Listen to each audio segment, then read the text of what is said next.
Welcome back to ThreadTalk. I'm your host, Teresa. And I'm Denver. And if you're watching on YouTube, you may notice a change of scenery. We just finished our podcast studio. Check us out. Woo!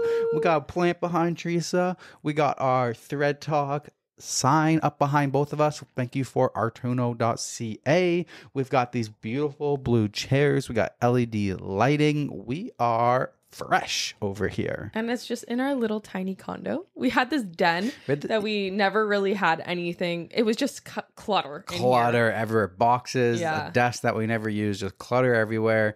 And we got the sign. We weren't sure where to hang the sign. I kind of wanted to put it up permanently, but it didn't work out in the living room where we've been doing it on our couch. And Teresa's like, if we get 2 chairs in here, we made it like a little cute and cozy podcast studio. And I'm like, I'm down for that. Yeah, let's do it. So we ordered in these chairs and we ordered in everything else. And we've been putting it together and we're pretty excited. I'm so excited. I love it. Like, I'm obsessed with how it looks. Yeah, we've had a lot of, thanks to you guys for watching our podcast. We've had a lot of success that we thought. We didn't expect it. We were just like, yeah, let's try this and see how it goes. And you guys have been blowing it up. We just passed 10,000 podcast downloads off of Spotify and Apple Podcasts and all the other ones. YouTube has been just going off, 100,000 views per day. We've been getting like 200 subscribers per day on YouTube. So everything is just blowing up. So we're like, yeah, let's invest a little bit, put a little bit of money into the podcast here, upgrade our surroundings. And at least this way, we don't need to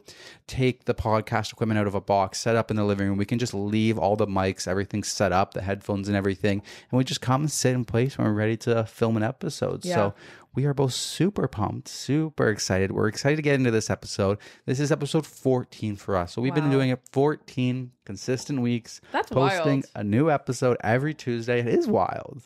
That's wild because it's like how much we've grown, but so also much. Like, I don't know, 14 episodes sounds like a lot too. Yeah, it's like 14 weeks. It is 14 weeks. That's huge. So three months. That's massive. I know I'm certainly getting a lot better at reading these stories. If you go back to the first episode, I don't even want to listen to those. Now they're getting good. So if anybody is like listening to this one and you listen to the first episode, you know the difference. You know how far we've come. So thank you very much to you. You guys are our loyal supporters. There is one person that we do want to give a shout out to that's been around since the very first episode. Kat. Thank you, Kat. That's Denver's sister. She is our number one fan. Originally, like when we started the podcast, we did it and we sent it to everybody and they're like, hey, can you just give us an honest review? Like, do we sound terrible? Like, how is it? And Kat listened. And ever since then, she has listened to every single episode. And she always texts us like Tuesday morning. Yeah. They go live at 6 a.m. and she'll text us at like 8. And she's like, I just finished it this morning. It's so great. I love this story. It's amazing. And we were visiting her yesterday and she wrote a card for us. So I'm going to let you guys know what she wrote for us because it's just so loving and so sweet. Come on, Jack. I'm trying to get Jack to come over. Yeah, I know. So for those of you... get the blanket. Yeah, maybe. For those of you who are concerned about Jack not being in the picture, we might be putting like a little cat hammock here. Yes, a little cat hammock right below the sign in between the chairs so that Jack can chill because Jack always hops up on the couch and always sits right beside Teresa and we'll take a nap.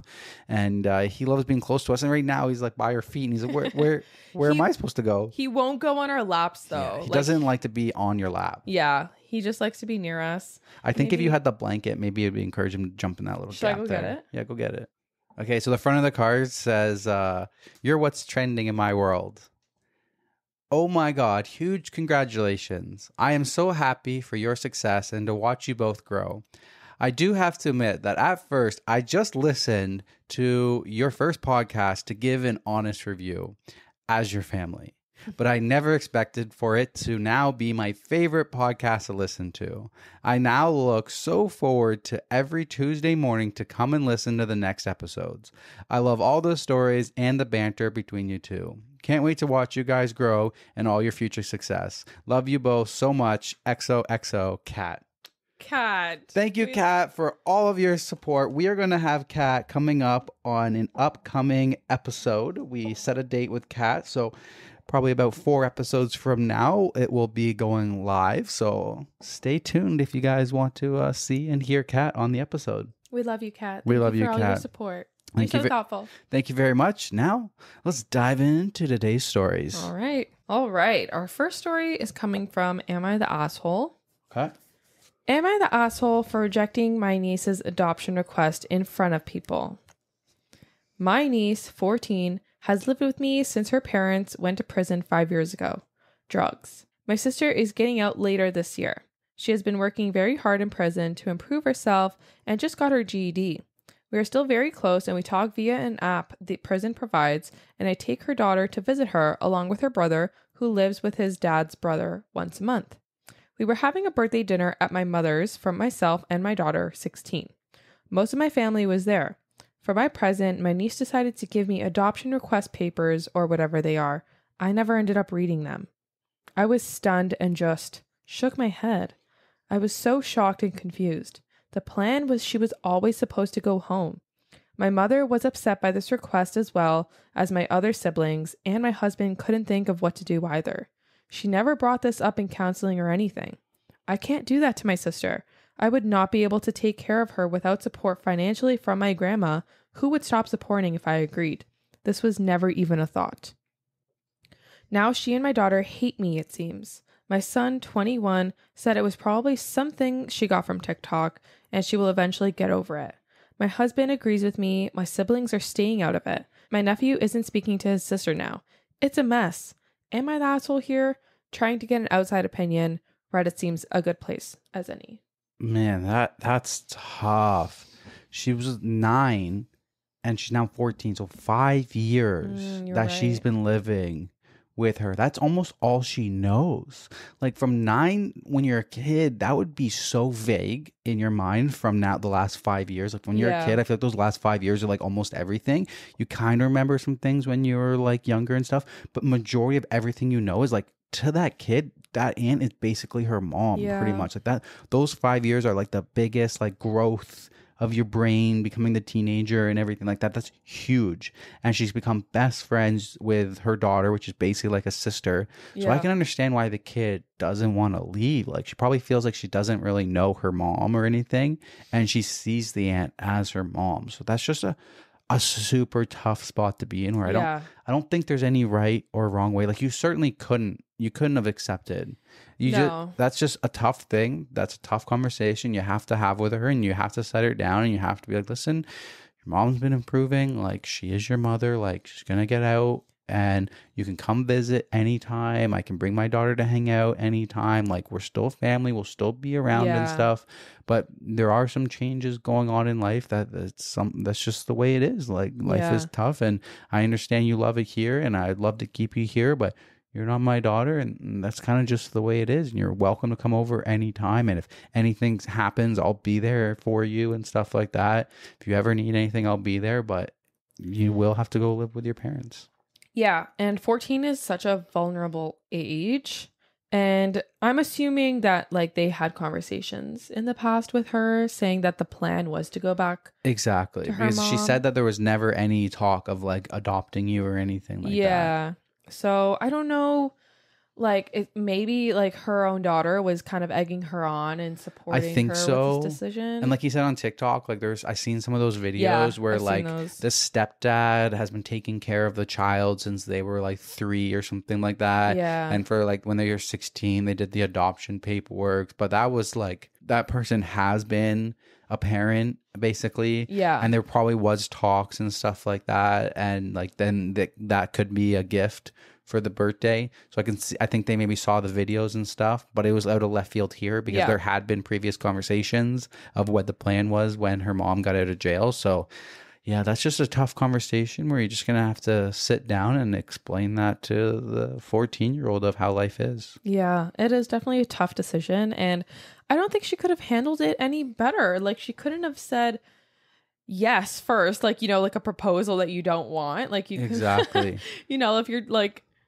being proposed to publicly, like I think most people, if they don't want to say yes, they would say yes. Just then wait to kind of like soften the blow and then say no. But like for a 14-year-old, like you can't say yes and then go back on your word after. Right. So I don't know how else she could have handled it, honestly. Like, no, there's no better way to handle it. It's just a tough thing. Yeah. You're not the asshole. Nobody's the asshole in the situation here. Nobody No. sucks. It's just a tough life moment. Yeah, yeah. All right. Overall vote is not the asshole. Top comment, not the asshole. Yes, your immediate response could have been better, but you were in a state of shock and caught off guard, so I think it was understandable. Did your niece have help from an adult to get these adoption request papers? If so, was this person aware that she was always supposed to go back to her mom? If you haven't done so already, talking to both your niece and daughter separately about why you didn't agree to your request is probably in order. Exactly. 100%. Yeah. Yeah. OP responds, I have no clue how they got them. My son thinks the internet. They talked a little to him, but refused to speak to me or my parents. Counseling will happen later today for my niece. Going to try to get some for my daughter set up. Yeah. You gotta try and have communication.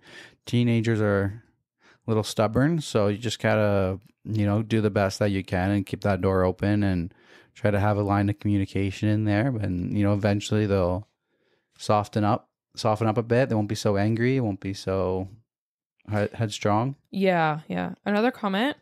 Info. You say your daughter is angry about it too. Could it have been your daughter's idea and could she be influencing your niece? Edit to add, not the asshole for OP and niece, certainly. Daughter could be the asshole if she pushed niece to have the conversation publicly rather than in private. OP responds, maybe. Hopefully find out what's going on soon. And this was posted 15 days ago and there's no update. I think the reason they did it at the birthday was because of the videos they seen. I think that's why they did it at the birthday. And it sounds like the daughter doesn't want her to leave either. Like they become best friends, siblings, sisters, basically.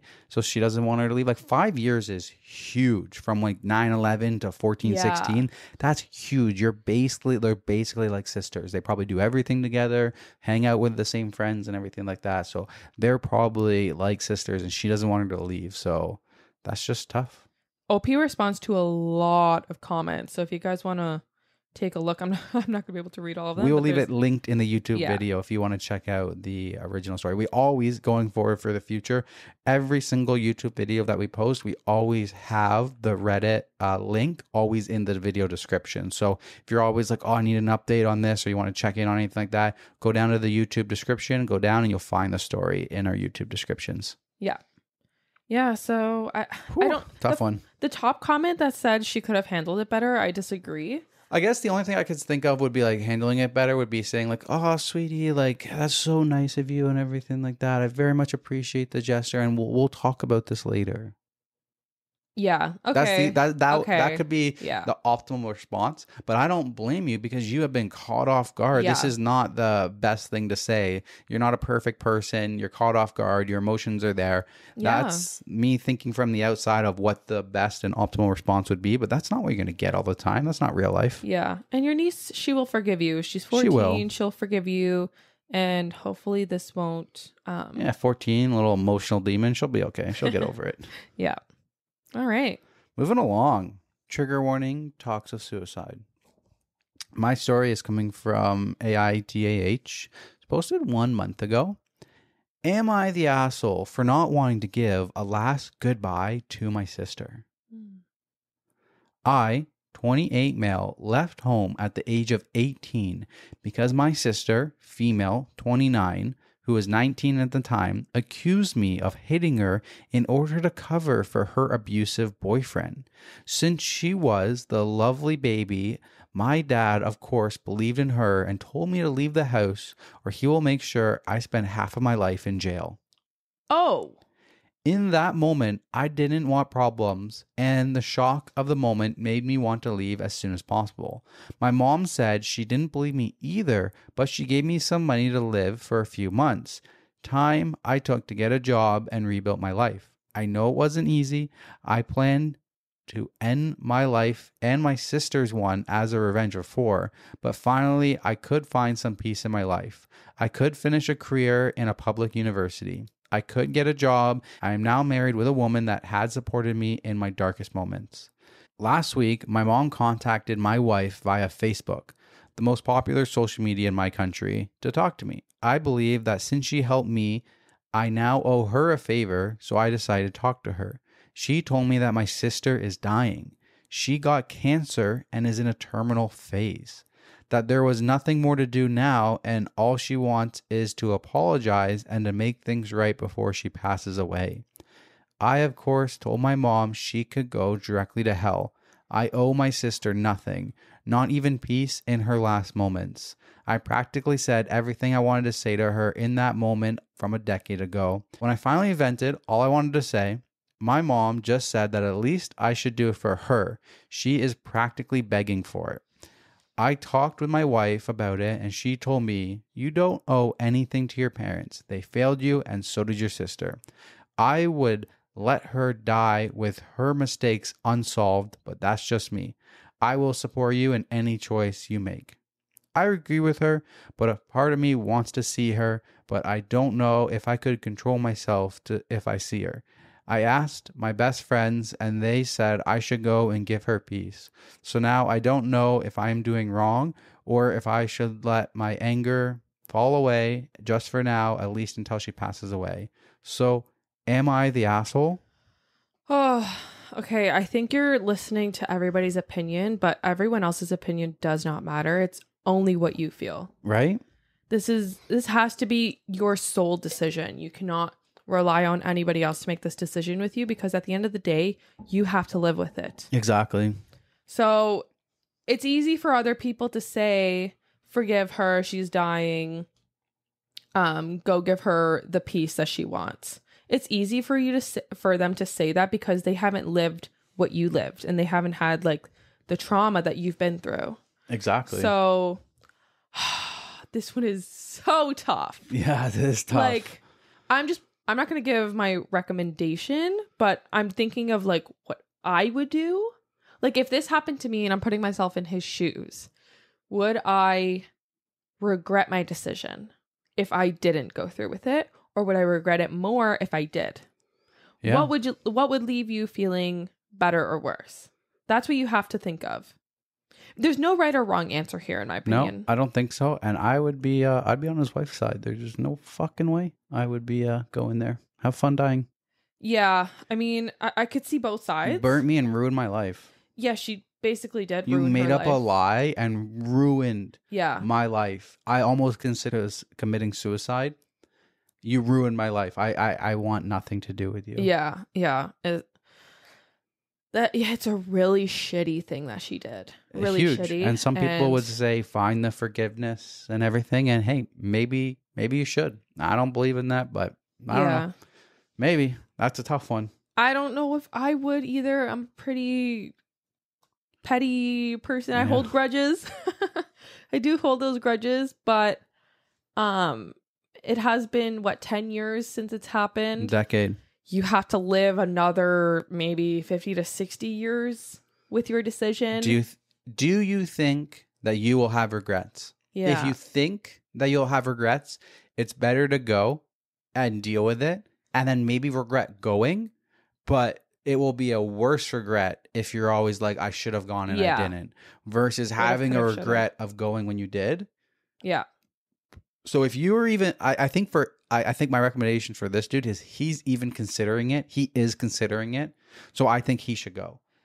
Just because of the fact that you could regret not going and then think about that over and over and over again, versus if you go and it's a terrible experience and you regret going.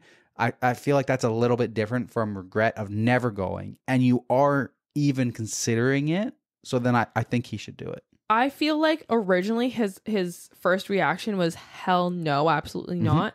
But other people are getting in his head, trying to like force him to do what maybe he doesn't want to do. That's true. Sounds like they are already in his head. Yeah. He wrote this post, so I think he's looking for some reflection from other people. So yeah, I think at this point, if you are not 100% hell's no, then maybe you should go, just so that for the next 50 years you're not being like, I regret it.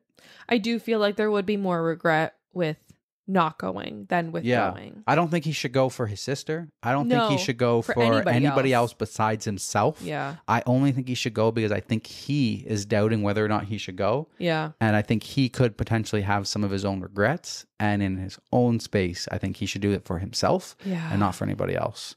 Plus, top comment, Has your sister even admitted she lied to your family? Has she apologized? Has your mom or dad? If not, let them rot. You owe them absolutely nothing. Yeah. His mom said that she wants him to come so she can apologize. Is that his mom's way of admitting that she has told them that he never actually touched her? And that is her abusive boyfriend? Yeah, I mean, you're right. Like, that would be something. Yeah. Wild. Yeah, that was a tough one. That was a really tough one. Yeah. Wow. The sister had years to apologize, and only now that she's afraid of smoking a turd in hell for all eternity, she's looking for absolution. That's what I was thinking. This stunt is entirely for her benefit, not OP's. That's exactly what I was thinking 100%. too. Yeah, I agree. If he does go, I don't think it should be for his sister. I don't think it should be for anything else besides the fact that he thinks he might regret it. If he's like, nope, I will never regret it, then no, you don't need to go. If you're going for yourself, and that's it. Exactly. That's the only reason. There's no right or wrong answer here, but definitely a tough decision. Definitely a tough Jeez, decision. This is how the rest of the stories are going to be, damn. These ones are tough stories. They're tough, I tell you. Oh, all right. Okay. Next one comes from Best of Redditor Updates. Am I the asshole for telling my daughter, who is facing homelessness, that only her and the baby can move in with me, not her husband? The husband has lived in their apartment for a number of years. The owners recently sold it and the new ones are moving in, so my daughter and her husband have to move. The problem is rents have gone up dramatically. Dramatically. I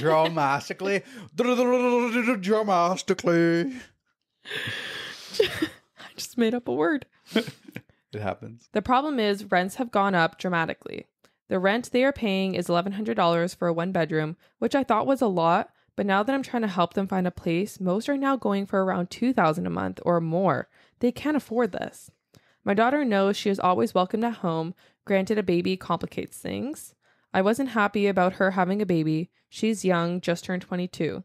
But I would never deny her housing. However, I can't stand her husband. Let's just call him Aaron for simplicity's sake.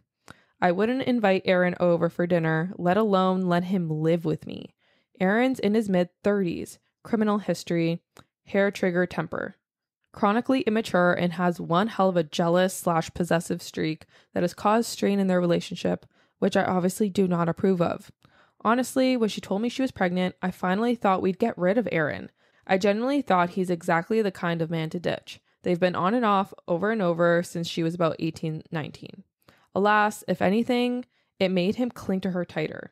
They had a very rushed wedding, and this is their longest stint together without any breakups, just over a year. There's still been the fair share of dramatics, of course, but I am surprised they've made it this far. Even so, I simply don't want to live with Aaron. I don't like him. I don't want him around me. I'd go above and beyond for my daughter and the baby. They can stay as long as they need, but not him. Obviously, this has created a rift between my daughter and I. She doesn't want to live separately from Aaron. I told her that she needs to figure out alternative arrangements. Well, their move-out date is rapidly approaching, the 15th of December, and they've still not been able to find a place, and she's panicking. She's been begging me to let him stay. I reiterated my terms. Aaron simply cannot stay here. This led to a lot of tears and some angry words, namely me being an asshole.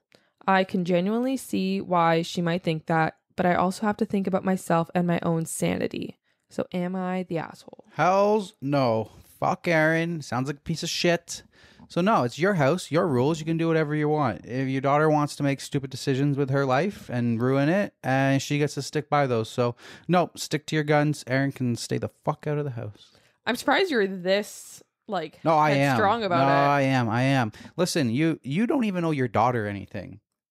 If you can't keep a roof over your head, give me the baby. I'll take care of it. You guys can go do whatever the fuck you want. Like, you want to make your stupid decisions and do all this fucking around shit. Deal with somebody, date somebody with that, marry somebody like that on a whim and stuff. Yeah, I don't know. I feel pretty strongly about this one. She owes them nothing. The kid's over 18. She made her own stupid life decisions. She did the best she could for them, and they still did this stuff. Also, hair trigger, anger issues. I don't want that in my house. It's just dangerous. He's been in jail. No, it's just dangerous, man. Did they say he's been in jail? Think so. Criminal history. Criminal history. That doesn't mean he's been in jail. No, but it means he's fucking done shit and he's been through the court system, potentially done jail time. You don't become a criminal without going to jail. So, No. do you? Criminal history. I don't think necessarily means you've gone to jail. You've gotten consequences for actions, and whether Maybe, that's like, jail, community fines. service. You don't pay fines, babe. You don't do something bad and pay fines. Huh. You don't go rob a store and then pay a fine. Okay, but what is a criminal? Somebody That's who's many things. been to jail, I would think. I don't think so. Either you've gone to jail or they let you off, you I did could be community wrong. service, but you pay a fine for a parking ticket. You don't pay a fine for dealing cocaine. Okay. We're assuming things now. We are assuming things. I could be wrong. Let me know in the comments if it's possible to be a criminal without doing jail time or community service, because I don't think it's possible. I don't know. I think if he went to jail, she would have said he's been to jail. She said criminal history. Yeah, but This could be the same thing. Different. No, could be the same thing. Okay, whatever. Yeah, I feel strongly about this. Yeah, I would be like, listen, you are more than welcome to me, but I haven't approved of your relationship. I haven't approved of your marriage. I didn't approve of you when you got pregnant. So you and the baby, more than welcome to, but your husband is never allowed in my house. I would honestly still be a little iffy of letting her move in, because like, what's to stop her from just letting him in the house whenever she wants and stuff? So I don't even know if I would feel comfortable letting my daughter live with me, because what if she says and agrees and then moves in, and then she just lets him come in all the time. When she's not there, she comes home and he's in the house and stuff like that. I wouldn't be down for that. Also, he's 32, you're an adult, it's time to put a roof over your head, it's time to be responsible. Like, it's already a red flag that they can't handle their own shit, and she's got to even let her move in with her. So that's a red flag. Yeah, I think there are other alternatives here. You can have Lots. a roommate. You can live in a basement somewhere. Like, you don't have to have your own place. You go to a trailer park. There's lots of options. Yeah, but like, wouldn't you have regrets if they did end up homeless with a baby? I would take the baby. But what about your daughter? That's your daughter. All right, fine. I'll take the daughter, and I will serve the husband a no trespassing order or something, a restraining order against myself. But the daughter won't move in without him. That's her own problem then. I offered you my house. There's a roof over your head. guess, There's always okay. a roof over your head here. If you want to make your own decisions and sleep in a cardboard box, like, what else can I do for you? I mean, yeah, that's fair. If you say, like, okay, doors open to Hugh, and she still doesn't want to, That's her own choice. and she does go homeless, like, then that's on her. Yeah, And if okay, he you're lets right. her go homeless, if he lets them go homeless, like, Well, shame on him. I mean, it's both of their decisions. Shame on them. Okay, overall vote was not the asshole. There's an update. I do believe because of my anger and frustration, I exaggerated Aaron's flaws in my post. Has he struggled with his temper? Yes, but I should not have described it as a hair trigger. I have never thought of him as dangerous. I have never feared for my daughter's safety, nor my own. I also described him as jealous/possessive. While I do see some of those tendencies, he's never tried to restrict her movements or isolate her. She's always dealt with a tremendous amount of anxiety, particularly when it comes to social situations. As much as I loathe to admit it in this regard, he's been a wonderful cheerleader. He could... This chick's done a 180. What do you mean? Yeah, a hair trigger anger issues means that this dude's violent. Like, that's how I interpret it, is like, this person is violent. Like, he gets angry and he starts smashing things and maybe hurting people. Yeah. Okay, there's more. He could keep her at home where she feels more secure, but he truly does encourage her to get out and be adventurous. As for this criminal record, it's all below the age of 24. He has not been in trouble with the law since. It still makes me uncomfortable, but I can admit he's been stable. In all the time I've known him, he's had no issues holding down a job, paying his rent, etc. What bothers me the most is the age gap. I can't explain that away or change it. It is what it is. It makes me uncomfortable. With that said, people here keep saying he's a predator/groomer, but I just don't see that. I could very well be blind/naive. For now, however, I will defend him in this regard. Anyway, if posting here has shown me anything, it's that Aaron's not nearly as bad as I have built him to be up in my mind. So many people here are imagining a monster. He's just a guy. He means well. He's trying. He's still irritating, opinionated, immature, and talks too much. But he does try his damnedest to take care of my daughter. He is capable and a present father and loves being one. They are married. He is family. Lots of people have stated they are a unit. They come together or not at all. I've started to agree. It's for that reason I've decided to allow them all to stay with me while I'm figuring things out. This is the biggest 180 update that I've ever had. Yeah. She painted this dude to be toxic, a criminal who's been in jail, abusive, all like hair trigger, temper, and all of this stuff. And she's like, you know what? He's really not that bad. The biggest thing I just don't like is the 10-year age gap, which is like, it's not horrible. Like, it's not 25 or something. Like, we're 5 years apart. Like, so like 10 and stuff like that. It's a little concerning, but it's not like the worst thing. He is sticking around. He didn't ditch to be the father. Like, he's held down a job. He just can't afford a shit ton of rent and stuff like that. So like, listen, at the end of the day, you're not an asshole if you don't want somebody living in your house. That is your decision. You've worked hard for that. And if those are the rules that you set place, you're not an asshole for that. This chick is a fucking asshole for how she painted the picture of how terrible he is. I know. I actually forgot about this update. And I read the story a while ago. And then just like, he's actually not that bad. And I've decided that they can live with us. Like, bro, what? What? Top comment. OP. He's angry, jealous, dramatic, possessive. They break up all the time. Has a criminal history and almost 10-year age gap. People think negatively of him. OP. Y'all are so mean. He's great. This one was a tough decision one at before first, that update. Like that, I like this one. Oh my God. Yeah. Oh, this lady, that's kind of unhinged. Like, she just shreds him, tears him down piece by piece. Then all of a sudden just starts building them back up. I don't think I've ever done such a huge 180. Literally. That was a 180. Yeah. Oh man. So yeah, you would be the asshole. No, I don't think she's the asshole for not letting him live with her. If there's nothing wrong with him and she just has like a personal vendetta against him. All right, that's true. Yeah. Okay. I think yeah. I guess so. If you just don't like the age gap and that's the only freaking reason, and you're willing to let your daughter live and like they're married and stuff like that, so like maybe, I guess, I don't know how strongly I feel about that because it's still your house and your roof. Yeah. So I don't know. But I mean, if you don't like him, you don't like him. Yeah. Maybe you're the asshole because you don't like him. Yeah. I don't know. She did take him in, so I'm glad everything's working out for him. Glad it's working out for Aaron. Fuck, poor Aaron, man. He's like, I'm just trying my best. I'm sorry I fell in love with your daughter, but I'm trying my best over here. Like, it sounds like he has a job, and he does. Right? It's just like fucking, bro, our economy's fucked right now. Yeah. Everybody's living with their parents.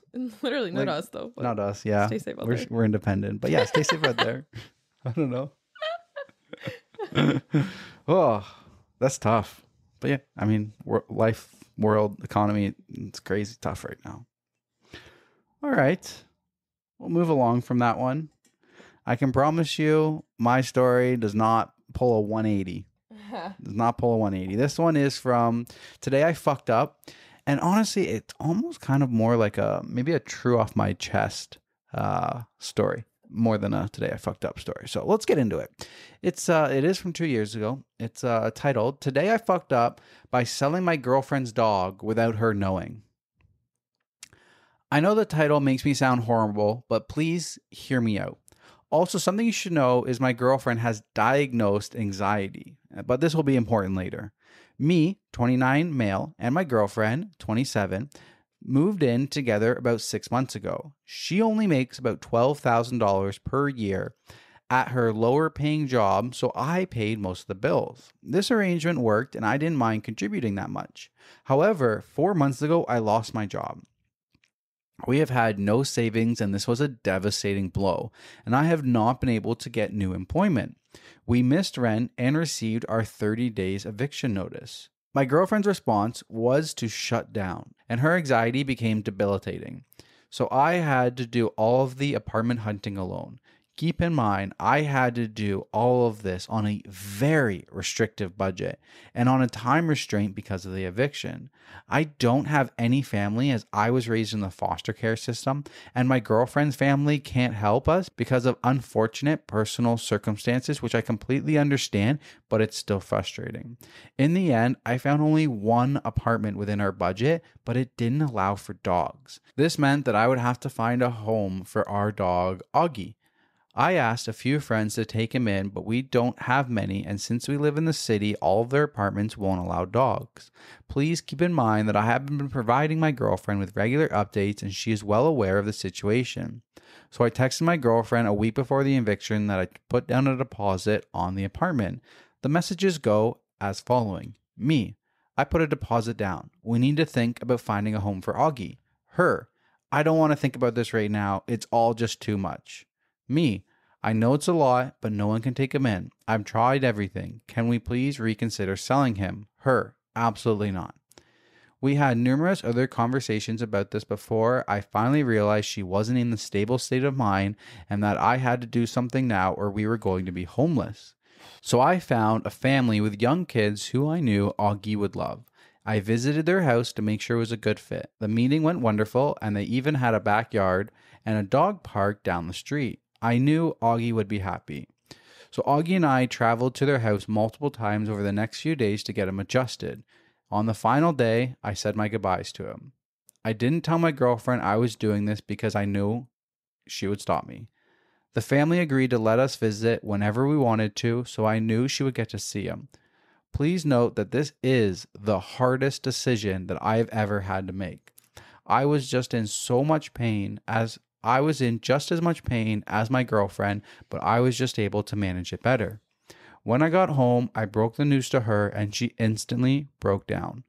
We moved into the new apartment and she's been crying for days and I feel terrible about it. I'm gonna cry. Yeah. That's tough. Oh my gosh. I can't even think about like giving up Luna and Jack. Literally, that is like either you're homeless or you give up your dog. And the hardest thing about all of this is like they don't have anybody to help. Like he was raised in foster care. Like he doesn't have any family to go to. The last story that we went to, they were having a tough situation, but her mom could help them out. They have nobody that can help them. They are on their own. And there's a lot of people out there in life that are by themselves. They can't live with their parent. They don't have the option to just stay at home and live with their parents. They are literally on their own. And that's so tough. Yeah. Oh my God. Is the story over though? There's an edit. Oh, okay. That was it. That was the story. Okay. Here are some answers to some basic questions. We do not live in the US, so state laws do not apply to us. Also, where we live has a high rate of certain crimes, and that is why it would be so dangerous for us to be out on the streets. I am not currently living in the apartment. I used the last of my income to put down the deposit and gave it to her. At the moment, I am homeless because I need to give her time to grieve. Oh my God. This is the hardest one.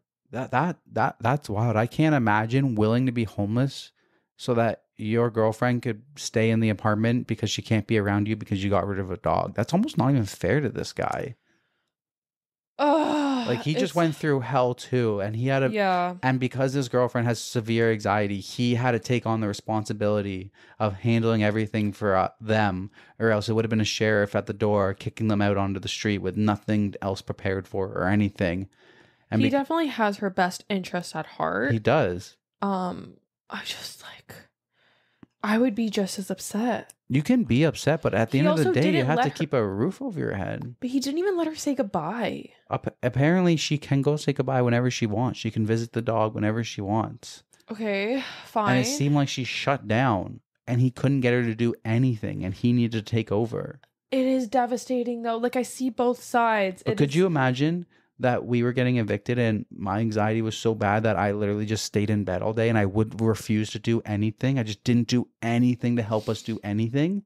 I don't know how you could deal with a situation like that where your partner they're not realizing the reality of your situation at all and they're doing nothing to help you get into a new apartment. I mean, anxiety sucks. It does. And this dog probably helped with her anxiety too. Probably. Like he was probably like a big factor with like easing her anxiety. Absolutely. At the end of the day, that's so tough. Do you decide between being on the street and being homeless or keeping a roof over your head and staying warm?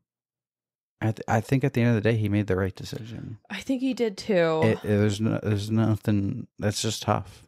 It is. Number 3. This isn't an answer to a question, but a repeat. She can see the dog whenever she wants, as long as she gives 24 hours notice. Number 4. Augie most likely would have passed if I didn't do this because her work involves her computer and she can't use it if we were homeless. She would lose her income and we wouldn't even be able to afford to feed him and ourselves. Number 5. The dog was the offspring of her childhood dog. Augie is currently 4 and I've known him since he was 2. This is why she is so close to him. 6. The reason I couldn't get a job for 4 months is because we live in a very poor country with a bad economy. 5. Stop harassing me in the comments. I know I'm the asshole, guys. I'm a person too, and I have a lot going on. I'm also grieving. Just try and be mindful. Fuck. Bro, I don't like this one. I feel sorry for both of them. Both of them. This is like literally such a tough decision. Yeah. I don't think he's an asshole though. Like, he did give it away without her knowing. He did it the best way that he could. It sounded like if she was capable, she would have been part of the decision making. But it sounds like she was shutting down and was not capable of dealing with any of it. So he had to take care of that for them so that they didn't end up homeless, which apparently he just gave up the apartment for her. Like, you can be as mad as you want. I'll sleep on the couch, but I need to be inside. I can't be homeless too. Yeah. Yeah. This is very sad story. I see both sides though. Yeah. Top comment, you're placed in a position where no one wins and no one won. I'm sorry. Yeah, that's exactly it. There was no right decision here. No wrong decision too, I guess. He made the right one. Yeah, no right or wrong decision. That's heartbreaking. Damn. Maybe he could have like, the only other alternative is maybe he could have been like looking for a foster instead. Check, you coming back? He could have been looking for a foster instead and like kind of had conditions with the new family and said like, once we get back on our feet, can we take Augie back? What family's going to agree to that? Well, people foster. Yeah, foster. I know. Yeah. I understand he was probably on a time crunch, so even trying to find anybody would have been tough. Sound like he had like a week or two. Yeah, but maybe starting with that, I like could have been like a perfect solution. At the end of the day, it was just shitty situation. Yeah, all around.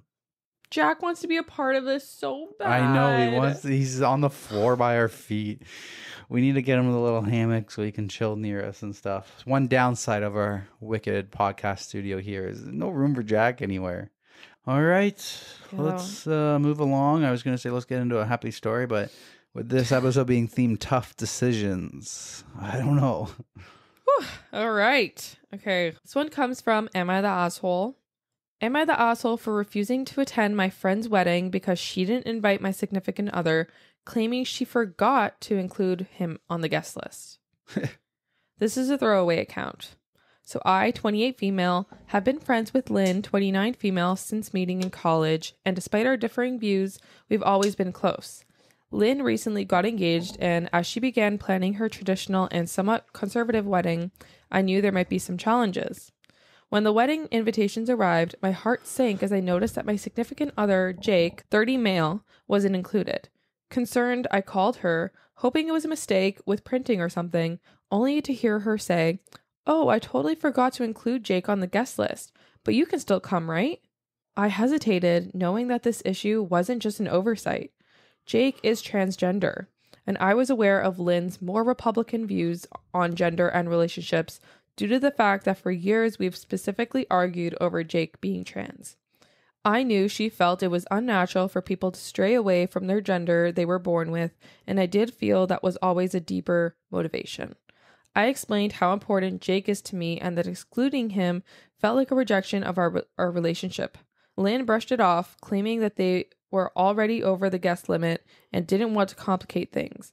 I knew this was untrue because she herself told me weeks prior that she wasn't limiting the amount of people that could attend. Unable to go without Jake, I made the difficult decision to skip the wedding. As the date approached, Lynn reached out again, asking if I reconsidered. I stuck by my decision, trying to convey the impact her exclusion had on him, and me as an extension, due to the fact that I was not willing to let it slide that she deliberately left him off the list. Now our mutual friends are divided, with some accusing me of making it about politics and others supporting my decision to stand up for my relationship. Am I the asshole here? No, you don't want to let my significant other come, then I will not be coming. Yep. Regardless of transgender and not transgender and straightness doesn't matter, or lesbians and gay people and transgender doesn't even matter. Like, there has been wedding stories where straight people are not getting their spouses invited, and you know what you do? You stay home. You don't want to invite my spouse to your wedding? I don't need to be there. I don't need to go without my spouse. Yeah. No, I would have said the same thing. The only reason I'm saying it's a tough decision is because it is essentially choosing between her best friend and her partner. But at the end of the day, your partner should always be number one. Yeah. And I don't know how she could have a friend like that with such opposing views when you are dating someone or married. So are they dating? Dating, I think. Boyfriend, Jake. My significant other doesn't say. When they're with someone that is a transgender, right? And you know that they have those views, I wouldn't want to be friends with her. Surprised they're still friends. Yeah. It seems like they had a friendship first, maybe, and then Jake came into the picture. But at that point, like, I wonder how she treats him, like, when they're together, or if this is like parents, Lynn's family. Yeah, I don't know. That's tough. But either way, it's your wedding. You can open the door to whoever you want, and for you to exclude your best friend's significant other, that's really shitty. It is shitty of you. Mm-hmm. Yep, 100%. You should definitely not go. Yeah. Edit.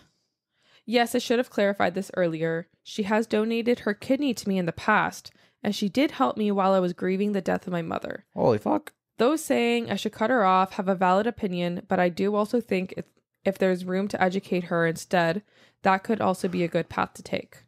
Edit 2. My boyfriend, as well as her views, weren't in the picture until after the transplant. So no, I did not take a bigot's kidney. I took that of my best friend, someone who to me was a sister. Oh my God, that's wild. Yeah, Okay. You can't just cut that person from your life. You got to try and repair that. That's wild. I don't know. Bro, she gave you her kidney. She gave you her kidney. Cut her some slack a little bit. Yeah, cut her a little bit of slack. I mean, if she wants to be mad at you for not showing up to her wedding, you can just say, I'm not going to show up without my significant other. But no, not necessarily need a full cut mode here. I guess. It also depends on how she treats him. There's more depth to this relationship. Yeah, we need more details. You move a kidney out of your body into somebody else's, you're deserved a little slack, okay? Yeah, but it also can't be an excuse forever. I'm not saying excuse. I'm saying a little bit of slack, not an immediate cut. I guess. Okay. I'm not saying a forgiveness. Top comment. Not the asshole, but you should have dropped this friend a long time ago. Specifically when you mentioned, due to the fact that for years we've specifically argued over Jake being trans. Does Jake know this? I can't imagine he would want to support a wedding for a woman who doesn't support him as an individual. As for your friends accusing you and making this political, ask if they got a +1 and how they would feel if their long-term partner or spouse were excluded. OP responds, that's fair. I suppose I should have gone more into depth here. Lynn has been there for me through a lot in my life, from me losing my mother to me needing a kidney transplant and her helping me out. She's not necessarily a bad person, and I would feel bad if I just cut her off, after all she's done, though you did bring up a very valid point. Jake does not know about any of this, nor the arguments we had about him, as I don't want to hurt him. Yeah. Yeah, just don't go. Yeah, but how do you not go to the wedding without explaining it to Jake now? Exactly. You gotta come clean up. No, you have to tell him. I think you have to be open about this. I think so. Because yeah, for sure he would be her, and he would be like, why the fuck are you friends with her? Exactly. I'm friends with her because she saved my life. But still, she gave me her kidney. She saved my life. I still don't see that as like a way to like forgive them for everything going forward. Not forgiving for anything, but it's about, I feel like it adds compassion. Like, it's not just an immediate, you're cut from my life. Like, I would like to try to repair this. There's a little more caring and compassion there, I think. Okay. That's your opinion. Yeah, I still think she's the asshole for not inviting her to the wedding. I don't think the person's the asshole for not going to the wedding, but I just think that, yeah, when you give somebody your kidney and a body part and stuff like that, it just adds a little bit of complications, a little bit of depth to that relationship. And, Fair enough. you can, in this situation, maybe cut her a little bit of slack. I'm not saying you need to forgive and forget or anything, but maybe try to have a conversation with her and Okay. repair. Fair enough. All right. Moving along. Would I be the asshole if I get an abortion after what my boyfriend did? Hello. I am 25 female. I'm 7 weeks pregnant with my first child. I thought I was having a baby with a good man, but comes to find out everything was a lie. I work as a real estate agent, and my boyfriend, who's 27, works in a windows company. Yesterday, while I was at my mother's house, I got a call from the county jail. I was confused because I never got a call from jail before, but stupid me answered it. To my shock, it was my boyfriend at the end of the phone. I was pissed because I wanted to know what he did. My boyfriend was being charged with first-degree burglary and assault. I haven't gotten any more information yet, but if I do, I will update you guys. And no, I don't want to be with him anymore. I told them I was through with him, but he said we're never breaking up, which scared me. Oh. I'm having second guesses about having this baby because they won't have a father in their life and I will be a single mother. I doubt myself because what if I can't take care of the child? I don't want my child to have a criminal father because no child deserves that.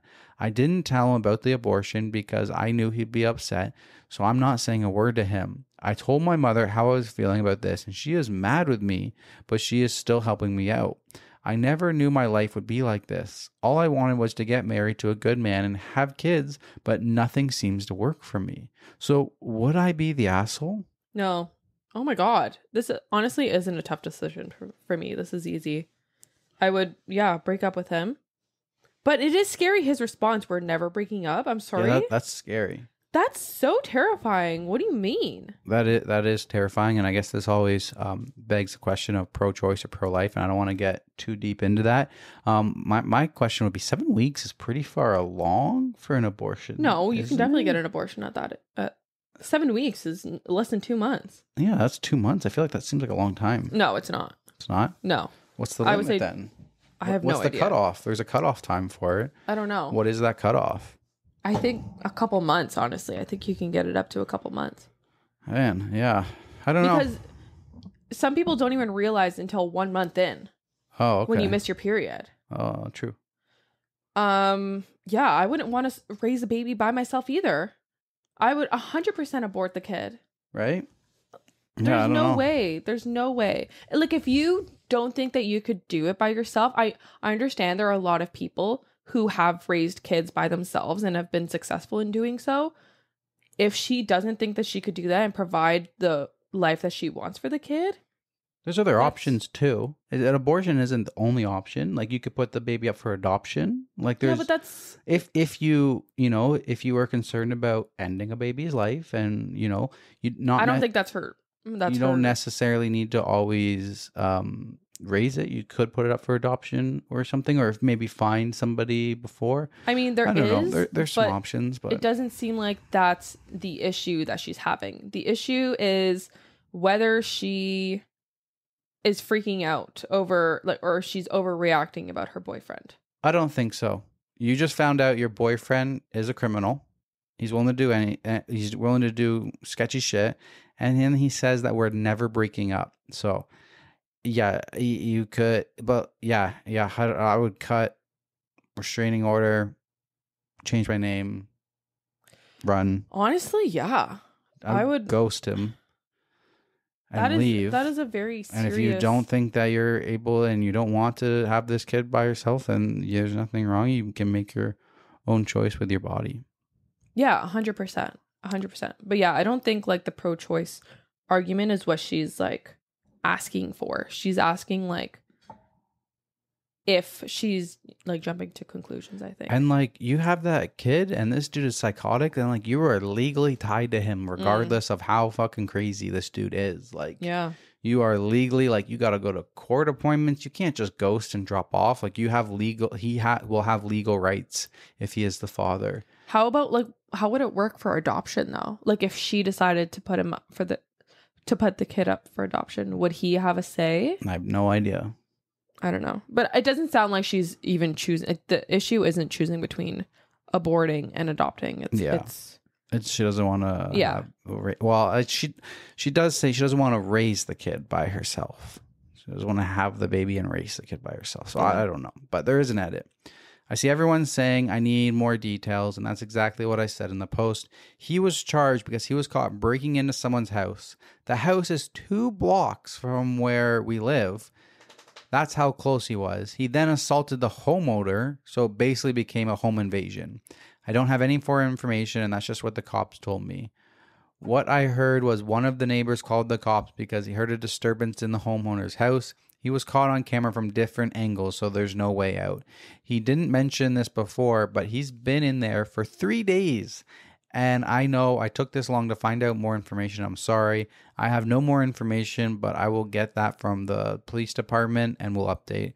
I have decided that I will get an abortion, but the pills, and I know some people will be mad about it, but I could care less. And no, I'm not doing adoption, so don't ask or mention it. Not much else to update. Yeah, that's fair. Completely fair. Looks like she deleted her account and there's no other updates from her account or anything. I can imagine people gave her a lot of hate. Yeah, there's probably like so many like pro-life people that were on there that were just giving her shit. Yeah. Where it's just like, I doesn't want to deal with it, so there's no update or anything. Good for her. All right. Well. All right. That would have been a tough decision of what to do, and there's always a baby's life involved. That's always a tough decision. Oh, for sure. For sure. Especially when you think you have like your future planned with someone, like 7 weeks in, knowing you're pregnant, like you're planning your future with this person. Literally. Huge. And then he drops this bomb on you. I can't imagine. That's worse than, like, is that worse than cheating? Honestly, yeah. Right? Yeah. Like, you're a dangerous criminal and you just said we're never breaking up.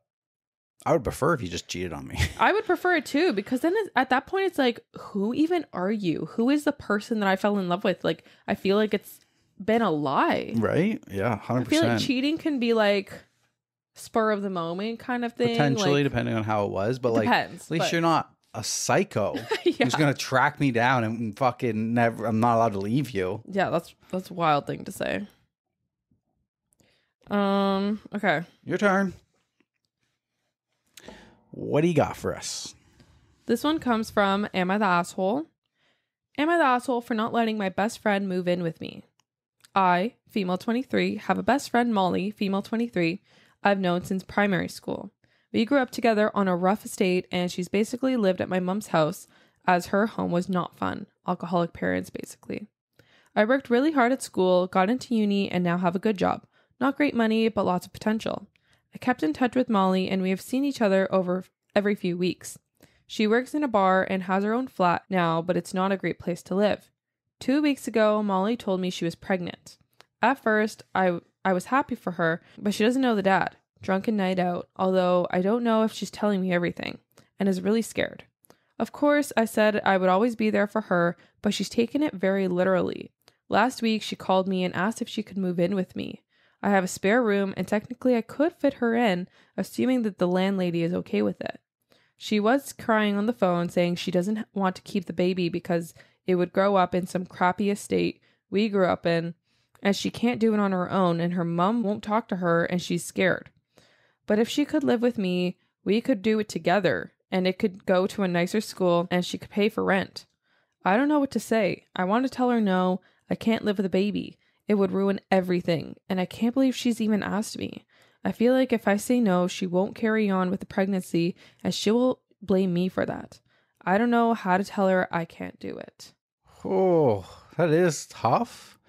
But this chick is coming off with like this entitled behavior that like, it is entitled. You think your friend that seems to be a little distance now, they're not best friends still, wants to be the parent of your kid? Yeah. You sound like you're putting it all on her. You want to raise the kid with her. Like, yeah, no, I don't want you to move in with me, even though we haven't really been seeing each other. And then I have a kid. Yeah. Seems like she doesn't have much of any self-awareness. Yeah. Like, it'd be another thing if like you were already roommates and now she's like, I'm pregnant and I don't want to get an abortion. Can we raise the baby together? Yeah. That's one thing. You guys are clearly best friends, living together, roommates. you don't even live together right now. And she's like, can I move in with you so I can have my baby and you can help me with it? Like, that's a little entitled, messed up, Yes. tough decision. It's a tough decision because if she doesn't, like, it's all on her. If she doesn't let her move in, she's probably going to abort the baby. Yeah, but that's not on her. It's not on her, but she would be She'll feel blamed for guilty. it. Cut from life. Yeah. This She's is gonna- honestly kind of like an out of sight, out of mind type of thing. Yeah, Like, this is block. like, I'm going to say no, and I don't really know if I want to ever be friends with you again. Type of, like, why would you put that on me? yeah, don't put that on me. That's don't wild. Put that on me. So entitled. Yeah. So unaware of, like... If you want to do the whole thing where, drunken hookups and sleeping with whoever you want and not using protection and then you get pregnant, you got to take care of it. Either you got to accept that that's what you did and those are the consequences of your action is you got pregnant. And now, do you want to raise that kid by yourself? Can you do that? Or do you get an abortion? That's the decision that you want to make. Yeah, that's If all you on you. never wanted that to be on you, you could not have sex. You could use protection. There's other, you made the decision to do the deed and not make sure that there was protection used while you were doing it. Mm-hmm. These are the consequences of it. You can't put that on some high school friend that you don't even really talk to anymore. Yeah. No, that's crazy. Like, it's wild. yeah. Yeah. But it is a tough, like, I'm picturing me having to say no to someone that, like... That's tough. That's a tough... You shouldn't have even been put in that situation. Yeah. So it is tough. Yeah. Top comment. Okay, some advice from my experience. Do not let her move in. Moving in with a friend is hard enough, but a best friend will use that line over and over again till you wonder why you're friends. It starts small. Oh, OP, can't we just do XYZ? No, I'm tired. But you're my best friend and I want to go. OP, can you get me this and that? No, I'm tight on money. But you're my best friend and you should. And it doesn't matter what your legitimate reasons are for saying no, the best friend card will always be played every time. And it won't stop there. Hey, OP, I'm just so tired of being stuck indoors with baby. Please take said baby while I go out partying, which is what caused her to be knocked up in the first place. Now on to what actual best friends should/shouldn't do. They should be there for each other, especially when times are tough and everyone else has turned their back on them. They should not make their best friend feel guilty about things that weren't their decision in the first place. She went out and got drunk and got knocked up. Anything she does is now her choice. Pro-choice women here. Don't hate me, please. But to actively blame you for what she will choose is beyond gross for a best friend to do, especially with something as delicate as a baby. Pro-choicers are never like, yeah, fuck the baby. We are like, mom has the right to do with her body what she wants. And that'd be exactly it. She's not keeping the kid or getting rid of the kid because of you. And it's shitty as her best friend to make you feel so. Yeah, like pro-choice or pro-life is out of the equation here. It doesn't even matter. The equation is she wants to live with me and then have a baby. What she does, regardless of my decision, has nothing to do with whether you're pro-life or pro-choice. She can be pro-life or pro-choice or whatever. It sounds like pro-choice, but that has nothing to do with me. The equation is I don't want somebody moving in with me and having a baby. I'm not ready to be a parent. You're essentially asking me to co-parent a fucking kid. No, thank you. Yeah, no, thank you. Exactly. No, thank you. And yeah, I like this comment how they also brought up like best friends living together, because that does put like a sour, it does like usually turn sour. It does. When you're living with someone. I lived with my best friend and eventually it turned sour. I lived with Marcus for like 3-4 years. We worked together at one point. So I don't know, maybe if it was the living together, but it also could have been like the living and working on the same shift for like 2 years, where like we were always carpooling together. So like if he wasn't ready when I was ready, I was always antsy and I felt like he was making me late and there was pressure there and I was always seeing him. So it was like I was working with him, I was driving in the car with him, I was living with him. We were like fucking in a relationship around each other 24/7. So like and then eventually things get strained and relationships do get strained. Absolutely. When you live with someone, like you gotta be super best friends. Like us. Like us. We live together. We're super best friends. Yeah. I'll never get tired of living with you. Never. So yeah. A tough decision in a sense that she will probably feel guilty. Easy decision for me. Easy decision for me too. But I can see how it But- could be a tough decision. Maybe I'm just heartless. It would be hard. Like, I wouldn't contemplate it. I would know my decision, Instant but it would be no. hard to like express it to her. You know, I wouldn't want to be the bearer of bad news and say, no, sorry, I'm not going to let you move in with me. Like, Yeah, that doesn't work for my lifestyle. yeah, tough. Whew. All right, moving along. Mhm. All right, this one comes from Best of Redditor Updates. Am I the asshole for telling my daughter she is a spoiled brat and doesn't know what a hard life is? Mm. I do have to give a trigger warning on this one for physical assault, manipulation, vague mentions of severe child abuse. Okay, so background. I, 40 male, am married to my wife, 38 female. We met in high school. My wife's parents are absolutely terrible. Completely abused her until she moved out at 18. My wife has always tried to be a good mother and to break the abusive cycle. We both have good jobs, they want for nothing, and we try not to spoil them. They have chores, they know their manners, and are good kids in school. The other day, my daughter came home and asked us if they could go visit her grandparents. We said yeah because we thought she meant my parents, but no, she meant my wife's. My wife immediately said no.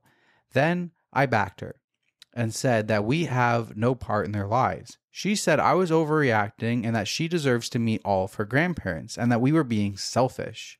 My wife was diagnosed with PTSD and still sees a therapist due to all the bullshit that she went through. I was really annoyed and I sent her to her room. I talked to my wife and I said that we should tell her what happened so that she understands why we are saying no to seeing her grandparents, that her grandparents aren't good people. My wife was reluctant but agreed as long as she didn't have to be there so that she didn't have to relive the memories. I went into my daughter's room the next day and I talked to her and I said, look, I understand that you are upset and you want to see your grandparents and we are saying no, but we're not saying no just to say no. There are a lot of issues you do not understand, but I'm going to explain it to you so that maybe you understand more. Your mom's parents were abusive. She was humiliated daily, screamed at, and terrorized since she was 6 years old. Every moment and holiday was ruined for her by fear, and she even almost died on a Thanksgiving day due to her stepfather. That her mom and her sister still suffer from the trauma and that we will never have a relationship with them. I hope that she understands now something along the lines of that. I told her and I thought that she understood. Well, it was my wife's birthday a week ago. She doesn't actually like to celebrate these things, but does it for us. It was actually a really great day. My wife's sister and our 2 children and my whole family were there celebrating at our house. Until around 7, then there was a knock on the door and my daughter went to answer the door. We figured it was a friend of hers, but when she came back into the living room, it was my shitty mother and father-in-law. My wife and her sister both froze. They came in like they fucking owned the place, trying to be buddy-buddy. My wife asked them in a timid voice and said, "What are you doing here?" They said, "Our granddaughter invited us." She then tried to speak up more and tell them that they needed to leave, but they wouldn't. So I got up and went between my wife and them and said, "You need to leave. You are unwanted here."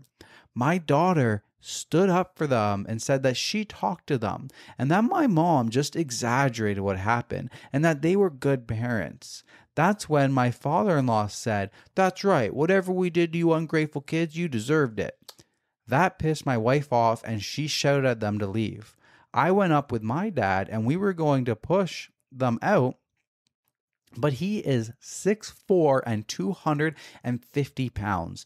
And he got us off him. And then he pushed my wife into the wall and she hit her head straight back against the wall. And she even had to get stitches from this. Oh. As soon as that happened, me and my dad and my brother all charged at him and forced him outside and said that they needed to leave or we were going to press charges. Her mom kept saying that she was a good mom and my wife was being dramatic and she just had bad children. Anyway, my mom took my wife to the hospital because we were still trying to get them off of the driveway. And my mother brought her there and back once they completely left. My wife didn't say anything the rest of the night besides thanking my mother for the ride, then going to our room.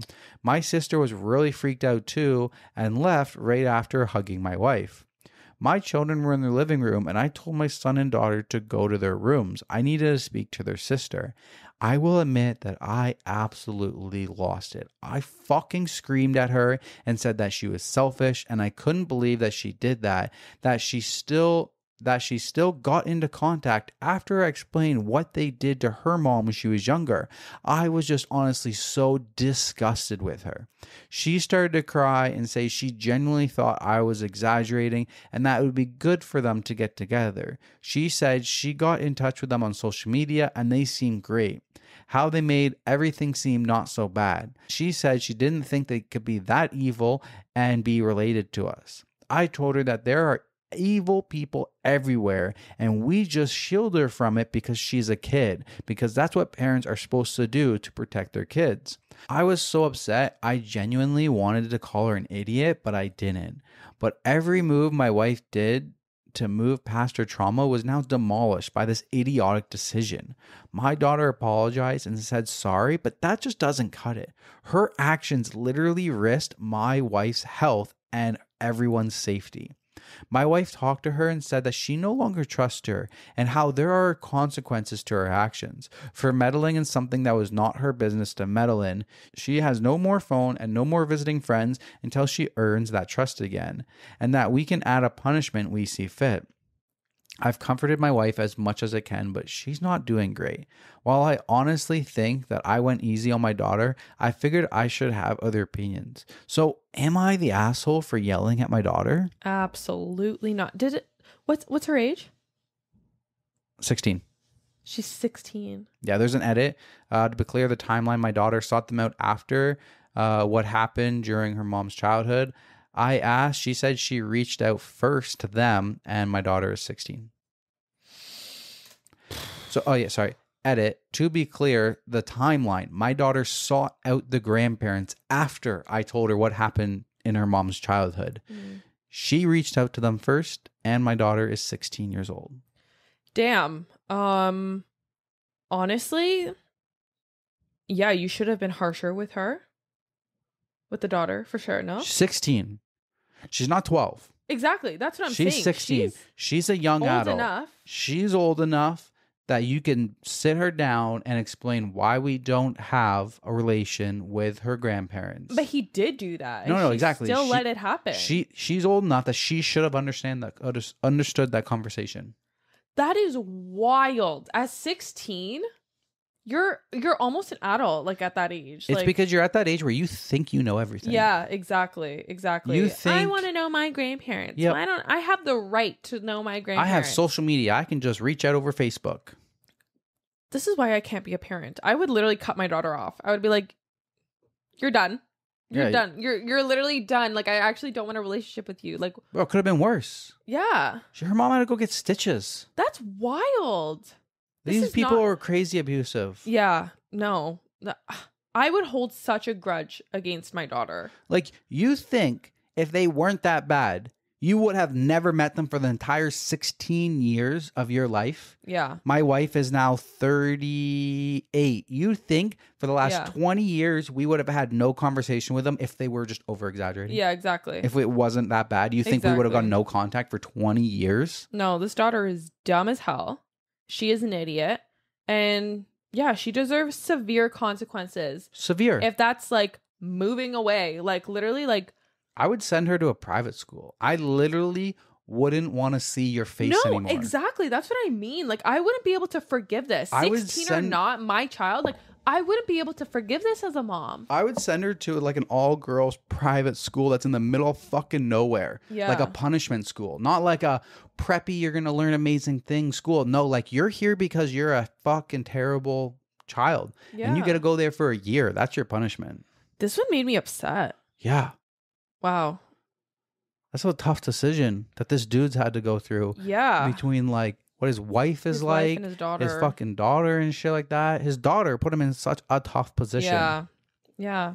For her to be 16 years old, like. Fucking dumb kids. Yeah, dumb. Like. Update. More information. We did make a report and we are pressing charges and we'll be doing everything we can to get a restraining order. We didn't call the police because we live in a secluded area and it would take too long for them to get there. We deleted all of my daughter's social media and I did look at her text between her and the in-laws. She reached out first and kept pursuing them. There were 3 messages left unread before my in-laws ignored them and then they eventually responded. Also, that was not the first conversation we had with her about my wife's parents.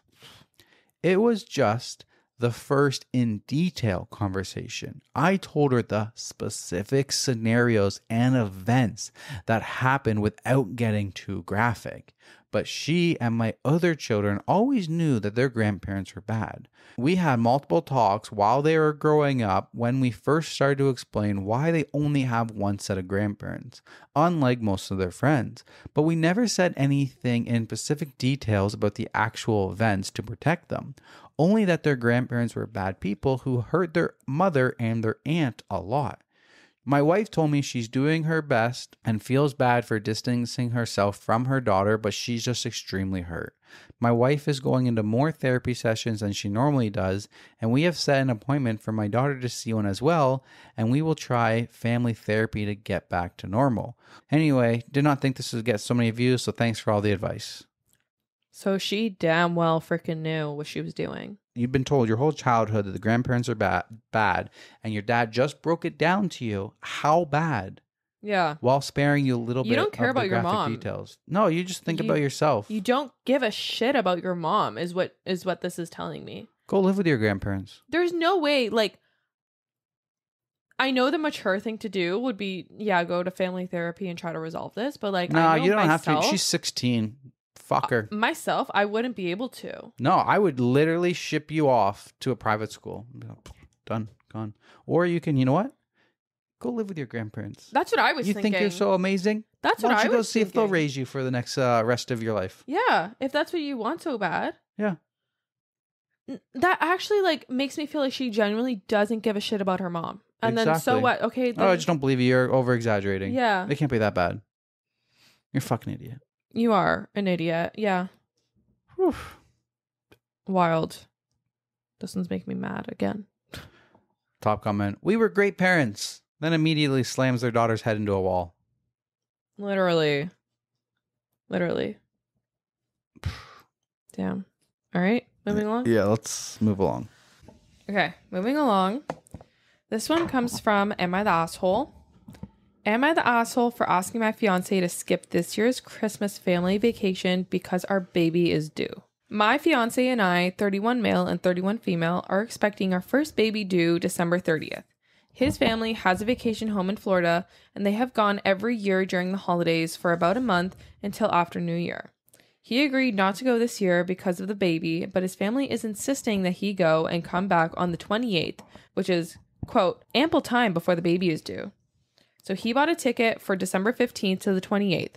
His reasoning is that his parents really want him there and his siblings will also be going. This is bothering me a lot more than I thought because I know pregnancies are unpredictable, especially in the last trimester, and if anything happens leading up to the due date, I need him there. My parents are away until December 26th and my friends have their families, so I will be completely alone. The other reason, and I guess it's more selfish, is that I will be spending Christmas by myself. It's not the main reason why I'm bothered, but it's a small part of it. He's been spending Christmas every year in Florida since he was 15, and there will be many more trips after the baby is born. I don't know why it has to be this year. Anytime I bring it up, it results in a very uncomfortable fight about my expectations to put me first rather than his parents. I don't even bring it up anymore. His parents have always been kind to me, but they also don't see any problems, so I think I'm going crazy. Am I the asshole here? I'm flabbergasted. What the fuck? Who leaves their wife or significant other for Christmas? Yep. What the fuck? Pregnant or not? Pregnant or not, who leaves for Christmas? And Christmas or not, who leaves their fucking pregnant wife when they're anywhere fucking near the end of the date or anything like that? Yep. For a fucking holiday for their family? Like, what the fuck? Literally. Yep, exactly. Divorce. Give him the D. Yeah, fuck this guy. Okay, so there's a few updates. Okay. This is the first edit to add. Context, I've gone to Florida with my family for the past 5 years for at least part of Christmas. Every other year, I returned before him to spend Christmas Day with my family. This year is the first time in a long time that all the other siblings are able to overlap dates. My fiance has major FOMO, which is why this is a sensitive subject. His parents have always been weird about keeping their family close. They've never said it outright, but little things suggest they don't consider me completely part of their family yet since we aren't married. Also, my parents are away overseas dealing with a grandparent emergency. My mom has been kept in the loop, though, and is trying to come back as soon as she can. Now, there's a couple updates. Okay, but like before I get there, like Yeah. she's having your fucking grandchild. Yeah. And you don't consider her part of the family? Fuck you too. Yep. Update 1. I'm sorry for not updating sooner. Everything has been overwhelming and I'm trying to deal with a lot. The good news is that my mom arrived home yesterday. When I had explained everything to her, her sister, who is a retired nurse, insisted she come too. I'm so thankful to have them here. It's hard to get my feelings across as there's a bit of a cultural barrier. My mom is from HK, and without getting into details, the grandparent situation was very much an emergency. But she has siblings and my dad who is staying there at the moment. As for my fiance, I scheduled a virtual appointment with him and my OBGYN to update her and told her the whole situation. Like all of you, she was appalled and strongly recommended he not travel during this time. Her words were, "In my professional opinion, I'm going to very strongly recommend you reconsider your plans. In my personal opinion, I'm going to insist it." It was probably on me for not alerting her sooner regarding his travel plans. After that, he is still going, but adjusting his date so he will be back on the 22nd. There will be 1 day overlap with his siblings. His mom isn't too happy he won't be there for Christmas. She suggested he fly back later on the 25th instead so he can spend part of Christmas Day with them, but he said no. It's still not ideal for me. My mom and aunt has insisted to speak with his parents, so we've scheduled a call with them later today. I reached out to my best friend too about this after I read some of your responses and PMs. She was livid and informed her husband that she doesn't care if it's on Christmas Day. If I go in labor, she will drop everything and be there. She's also been kept up to date with who will be with me while he is away and will be visiting. I know there were a lot of questions regarding the family, but I can't address all of them. It's too much to write out. Yes, I know they don't treat me completely as family. There have always been small passive-aggressive things that bothered me. Not invited to Mother's/Father's Day events, left out of family Secret Santa, not being allowed to sleep in the same room when we visit, etc. Yes, I know that his mother must be aware that he shouldn't be leaving me at 37 weeks. She's not dumb, and I update her after all my appointments, so I know she knows this too. I don't know why she's saying it's okay, but I have an idea why. My mom had made it clear she will be addressing all of us in the call. Some of you wondered how they can afford to go to Florida for a month. His parents are retired and snowbird there. His siblings and sister-in-law have 9-to-5 jobs that are partly remote, so they are lucky enough to take their work to Florida and work there. My fiance is a gig worker, so he dictates his own schedules. Obviously, their schedules don't always align. I haven't shown him this thread yet. At the moment, it's just one more thing I don't want to deal with him. I may in the future, but I have suggested we go to therapy before we set a wedding date. He agreed. I am also seeking counseling for myself. What? Bro, it's so many things where he doesn't have her back ever. So many things where like he like can't sleep together, and then there's a couple of things before that, but it seemed like there's a lot of things where he's not standing up for and his fiance. They're fiancés, so they're getting married and they're not considered family yet. And like I'm mind boggled. I would be reconsidering a future with this person. Like, what? For sure. Family that's not willing to accept you. You think that's going to change after you get married? It's not going to change after you get married. Yeah, it's only going to get worse, honestly. Marriage is just like a fucking little cherry on a cake. Like, it's like a significant thing, but nothing actually changes. Everything is built on the foundation. His parents seem entitled to him, and they don't want to give him up. They don't want to share, I guess, his love. Yeah. They don't like that she's and he in his life. He doesn't recognize what's important in his life. Yeah. So there's another update. Update 2. Happy holidays, everyone. I know some of you were asking for an update, so here it goes. Baby girl was born on December 20th at 6 pounds, 10 ounces at 9:42 p.m. Yay. My mom, aunt, and best friend were there during my labor. My mom was present during birth. She's healthy, and we're all exhausted, but I'm so grateful for my support system. My now ex-fiance did not make it to my birth. During the video call with his mother, my mom told her that he needs to come back immediately, otherwise she will be taking me home and they will not be able to visit the baby. It was a very heated call, but the outcome was that my mom and my aunt packed up my things and we went back to my parents' house where I'm currently still residing. So you can guess what happened there. It hurt a lot. I had a very upsetting phone call with him about his priorities now that we were literally down to the wire and the conversation ended without much resolution. He hung up on me. I messaged him after our daughter was born to let him know I had given birth as she was healthy. He tried a video call a lot after, but I didn't pick up. He returned home after the 22nd as planned. Of course, I wasn't at the condo. I think they all thought my mom was bluffing. He tried to come by my parents' house many times and at a point sat outside in his car for hours when my mom and aunt would let him in. Finally, on Christmas Day, we let him see his daughter and he and I discussed our future. My mom and aunt had been very vocal about breaking off the engagement and I agreed that after the call with his parents, I didn't want to be involved with a family who was so selfish. He told me his mother was very insistent he go on the trip to show his family that he wanted to mend his relationships with them and that his sister-in-law had been saying some awful things about me to him and his parents.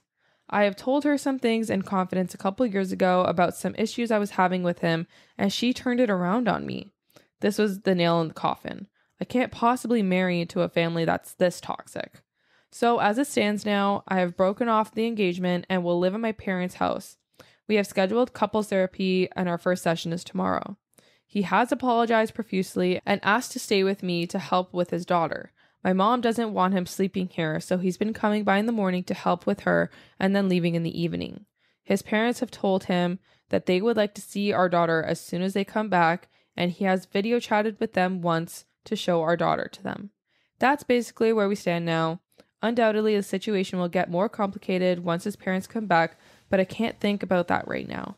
My baby girl is healthy and has a nursery set up in my childhood bedroom. She's supported by people who would give her the world. My aunt, who I haven't seen since I was 10, is here. Those are the positive things I'm focusing on. That is a tough decision to end that relationship with your fiance who you just had his baby and stuff, but it's absolutely the right decision. It's needed. And those grandparents don't have fucking shit rights to come see the baby. Like, fuck you, bro. Fuck you. You want to come see the baby now? Like, dude, he couldn't rearrange his flight. Like, he was supposed to come back on the 22nd. She went into labor on the 20th. First off, you should have never even left. And then you have the audacity to not book an immediate flight home as soon as you hear that your wife's going into labor. Literally. Fuck you. Fuck your family for making you think that's the right thing that you should be doing. I would not have let him see the kid until he like had a legal order or something like that. Yeah. Like I would have been so spiteful for a very long time. I would have been like, I told you so. I told you that there was possibility I was going to go into labor earlier. You don't give a shit about me. Yeah. He will never prioritize you or your family. Exactly. Never. He will prioritize his family, which is his parents. Yeah, I wouldn't even be willing to do therapy or anything. I wouldn't be. No, me either. I wouldn't be willing to do any of that. Me either. Yeah, I'm surprised that she did say that. And there's no other updates. This was posted 3 months ago around Christmas time. I hope she divorced or didn't go through with the wedding. I would have thrown the ring in his face when he was sitting in his car the whole time. Yeah. Like you're caring now. Like, okay, I get that you're good and you're caring now, and it's like, fuck. I know your grandparents are not allowed. Your parents are not allowed in my house. They can see them when you get legal custody. That's the only time they're gonna see them. Yeah. No, exactly. I would be so fucking pissed. So spiteful. Me too. I would be spiteful, petty. It's so unacceptable. Like, are you kidding me? Not only were you gonna you're gonna leave your wife home alone on Christmas too. Like, what a piece of shit are you? And what a piece of shit is your family for encouraging you to leave your fiance home alone on Christmas? Like her mother-in-law or soon-to-be mother-in-law or ex-mother-in-law gave birth 2 kids. She knows at 37 weeks, like the possibilities that can happen. She was calculated with her forcing him to be there. Sorry, I'm not going to say forcing because he chose to be there. Encouraging. They all played a part in this. Disgusting. Yeah, they're all wrong. Fiance for going through with it and being influenced by his mom, and in-laws for doing that. Like, what shitty family. Literally. Yeah. We need to move on. We need to move on from that. All right. I've got a good one. Okay. I've got an enlightening one here. Okay. All right. I surprised my girlfriend with Taylor Swift tickets, but she wanted to bring her friend to the concert instead. Oh. This one is actually coming from the Stories subreddit. And the venting post. Me and my girlfriend, both 26, have been dating for 3 years now. My girlfriend is a huge Taylor Swift fan and was really excited when she found out Taylor would be performing at the MetLife Stadium, which is right near us. I decided to surprise her with Taylor Swift concert tickets since I knew she really wanted to go. I called in sick the day the tickets dropped and waited in the Ticketmaster queue for 2 hours. Finally, when it opened up, I bought 2 tickets for $400 each. Presumably, one was for her and the other was for me. When she came back from work that night, I surprised her with the tickets. She was ecstatic. However, when I claimed I was excited to go with her, she got confused and claimed she thought the 2 tickets were for her and her best friend, who is also a big Taylor Swift fan. I was very disappointed since I believed that this was an experience we could do together and it would be something we would remember for the rest of our lives. My girlfriend could tell I was upset and said she would be happy to go with me instead. I told her she should go with whoever she wants to go with and not go with me just because it was what I had planned. After hearing this, my girlfriend immediately called her best friend and told her that they were going to see the Taylor Swift in concert together. Ouch. I told my girlfriend that if her friend wanted to go, she had to pay the $400 for the ticket, and that's what her friend agreed to do. While my girlfriend and her friend went together and both had a great time, I felt betrayed since she chose her over me.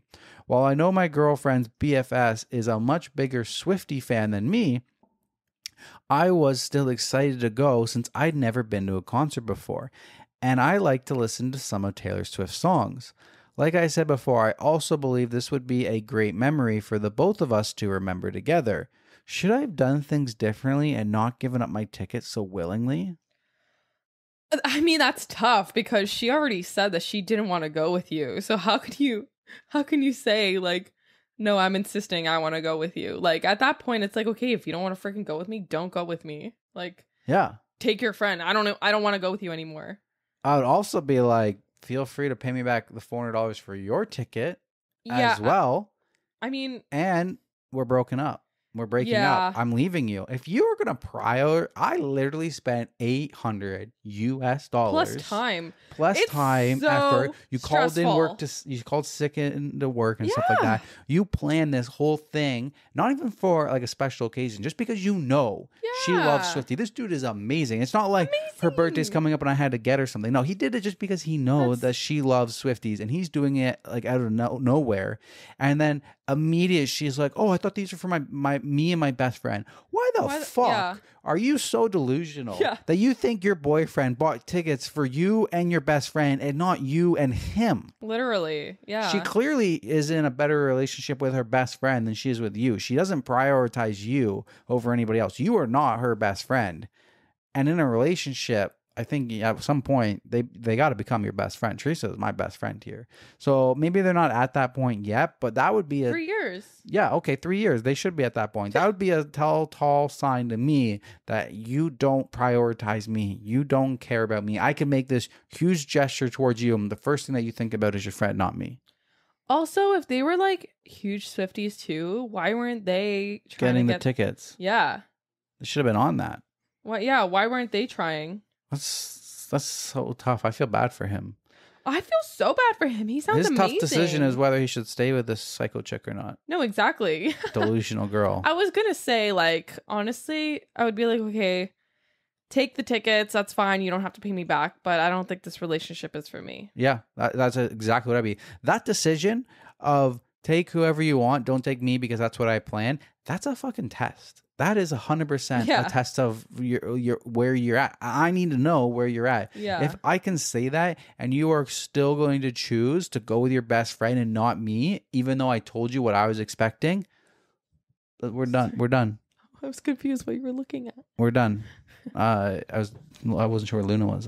She's not up there, but she didn't come down. Where is she? She's back in the corner. Oh. But yeah, we're done. Yeah. I don't want to deal with you anymore. I don't want to be in a relationship with you anymore if you can't prioritize me. Yeah, exactly. And like I get it's fun to go with your Swiftie best friend too. Like it is probably more actually I wouldn't even say more fun. It's more relatable with that person. Relatable, yeah, but that person didn't go through that energy and effort and money to make that happen for you. Your boyfriend did. Yeah, it's just outright rude. Just rude. And I mean, Denver and I are going to see Taylor Swift in Italy in the summer. Yep. And I can't wait for him to like take all the videos so I can like enjoy the show. Like it's if I was a Swiftie, I wouldn't be videoing you and the concert. Yeah. I'd be enjoying it. Yeah, exactly. Now you got a like, filmer for yourself. Yeah, you got a filmer, you got a photographer. Like you have someone like who's gonna be encouraging you or like is gonna be so happy to see you happy. You know what I mean? Like it probably was like such an exciting thing for him to look forward to. Like knowing that he was like doing like such a nice thing for her. Yeah, and, like, it was making him happy. Time and money, exactly. He was happy to do it because he wanted to do that and for her. he wanted to go. Like and she he was basically excited just kicked him in go. the fucking balls. Yeah, he was excited. He's like, I don't love Taylor Swift, but I don't mind listening to her songs. I think it'd be fun. It'd be a good experience for both of us. Yeah. What an awesome guy. Yeah, awesome. Yeah. How do you feel about going to Taylor Swift? I'm excited. Good. I've never been to a concert. I know. So same situation. So I'm excited to go. I mean, I didn't get Teresa the tickets. No. Teresa got the tickets in Italy. I worked. And then got the plane. Figured out the plane tickets. Yeah. And did all that stuff. Yeah. But I'm happy to go. Yeah. I'm very excited. I'm a huge Swiftie. Look at my water bottle. Swiftie water bottle. Denver got it for me. Yes, I did. Big Stanley. All right, moving along.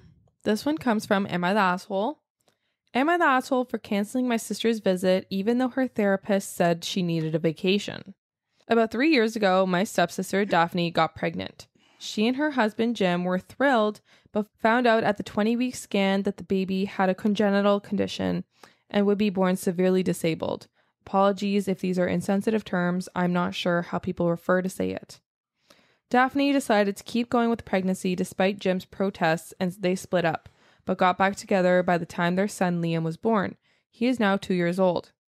Over the last 2 years, Daphne's and Jim's mental health had declined significantly. Daphne used to be a positive and pleasant person, but now it's impossible to have a conversation with her. She is malicious, envious, and flies off the handle at any perceived slight. When I was having my child, I didn't speak to her for most of the pregnancy because of how bitter and narcissistic she was. We don't live close to Daphne, so we rarely see her in person, but I've heard she was getting worse from our parents. In early November, Daphne had a mental breakdown. She trashed Liam's room completely and vandalized Jim's car in a fit of rage. This was enough to finally get her moved up on the waiting list for mental health services, and she started therapy. She reached out to me during this time, and we had a few conversations, and I invited her and Jim to visit my husband and I for vacation at our beach house in March. Then we saw Daphne and Jim over Christmas, and it was awful. Daphne could keep herself in check for a couple of hours, but then she would revert back to her old self. She would swear constantly, and while I know Liam can't understand her, I think swearing at kids isn't okay. Whenever I expressed concern for her, she would just snap that I needed to get off my high horse about having a perfect child. Jim was snapping at her constantly. He would also constantly ask to hold or play with my child, to the point it got annoying. Overall, the whole Christmas break was just the whole family being anxious over the situation. My husband finally said a week ago that he didn't want Daphne and Jim visiting, and I agreed. I called Daphne and said something that had come up with my husband's work. We needed to cancel the trip. Daphne was furious. Apparently, her therapist had been saying how good this break would be for her. They haven't been on vacation since having Liam, and I owed her this one thing to help her. Eventually, she gave up and said I was a horrible person for pulling the rug out from under her and hung up. I feel bad if I'm derailing her recovery, and even my parents think I shouldn't have canceled, which is making me rethink things. They saw how absolutely horrible she was to me over Christmas. They saw how obsessed Jim had become with my child, and they still think I should have put that aside, and they're not normally the keep the peace type of people, so maybe I am really in the wrong. Am I the asshole here? No way. You can't be the asshole. I mean, like, you gotta put yourself first. You have to put yourself first. You invited them to, help them get better. And then you saw them at Christmas and you realize they're absolute disaster. And you don't want to be anywhere around them, so you don't owe them anything. So absolutely you should cancel. Like, they sound psychotic. Yeah. They sound like they're lost a screw and they're unhinged and they're going crazy. And I just wouldn't feel comfortable in their presence. So why would I want to invite you to my beach home? You'll probably burn it down. Especially with your kid. Like, you have a kid, you have a child yourself. I don't trust them. Yeah. I would say for the kid's sake, like, absolutely not. Yeah. Like, you don't know what they're... Maybe you could, if it's your beach home, like, maybe you could let them go to your beach home without you there. Yeah. If you wanted to be nice and fine, you don't owe them anything. But if you felt bad and you wanted to, you can be like, and you think they need a vacation, it's like, okay, you can go. Something came up with us, but you can still go. Yeah. Maybe that could be a middle ground. But it's like, I don't actually want to be around you. You sound sketchy. Yeah. No, I think you're right. If she did have like a truly like tough decision, like making this because of like what her therapist said, and if you're feeling bad and you want to, you can. Don't feel obligated to. Yeah. But if you're trying to find like a medium, but you don't feel comfortable being around them, then let them go without you. That could be something to like help her conscience. Yeah, if that helps your conscience. Yeah, and it's probably a win-win for all parties. Yeah, but you don't owe them anything. Yeah, you don't. If you still want to take the trip, take a vacation go somewhere for else. it. Yeah. Overall vote, not the asshole. Top comment, not the asshole. While your sister's mental health issues are tragic, her behaviors during Christmas pretty much told you what you and your family can expect during another visit.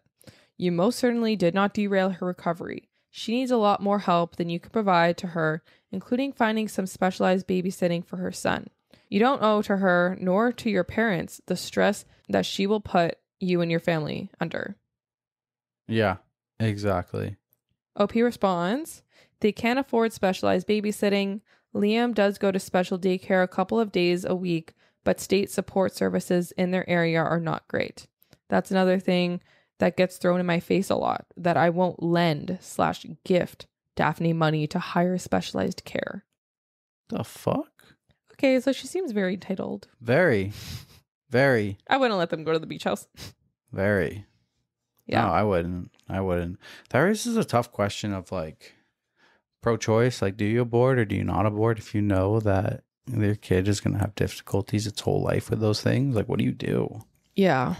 And like, I don't know what I would do. I have no idea. And then it's like, now you hear of a story firsthand of how their life, like, they're literally like mentally unwell, having to deal with it all the time. Like, that's wild. Yeah. All right. I guess moving along. Am I the asshole for not breaking my husband's rule about our kids meeting my dad?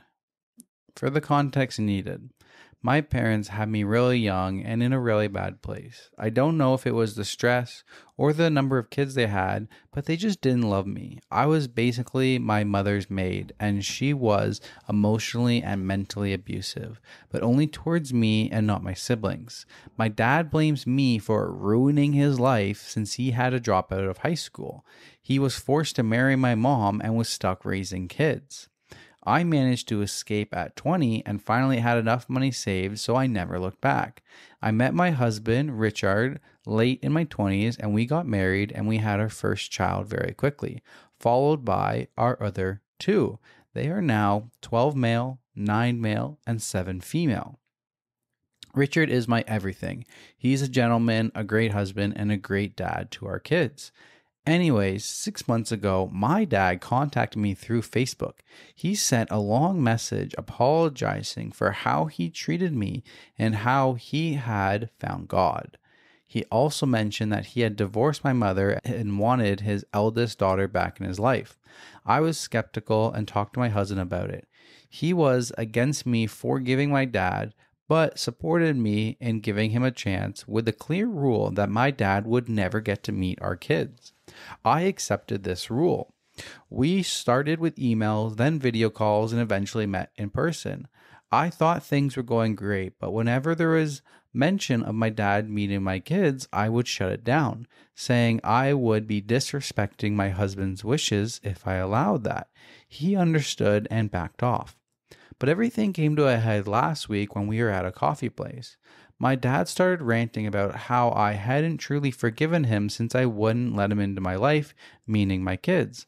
I tried explaining that Richard doesn't want the kids to meet him, but my dad cut me off and accused me of being a true Christian for forgiving with strings attached.